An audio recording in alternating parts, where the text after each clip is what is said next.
Para sa mga mister na lasinggero, kailan ba talaga kayo magbabago? Kapag iniwan na kayo ng misis nyo, ang alak ay hindi mo matanggihan. Dahil ikaw ba ay naimpluwensyahan ng mga kaibigan? Kapag ikaw ba ay nagkasakit, ikaw ba ay kanilang dadamayan?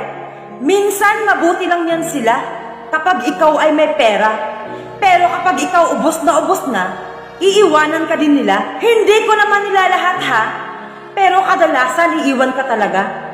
Kaya mas mabuti pa, mag-focus ka sa iyong pamilya. Kawawa naman ang misis mo, mulat ang mata sa kakahintay sa'yo. Habang ikaw, nakikipag-inuman sa kanto, ubos ang iyong sweldo. Paano naman kasi pinambili mo ng alak nyo?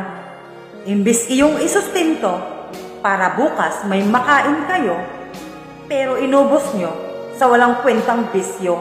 Ang alak ay iwasan na, tigilan na ang tropa. Ang pera ay ibigay mo na, iabot sa iyong asawa. Kung kaibigan humahadlang, abay lumayas ka.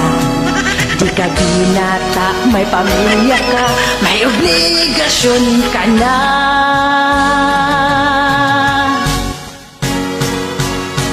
Ang kailangan mo ay isang sampan upang matauhan ka.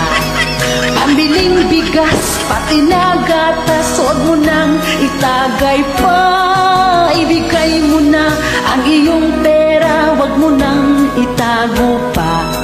Ang sabihin mo sa iyong tropa, pare, misis ko ay galit na.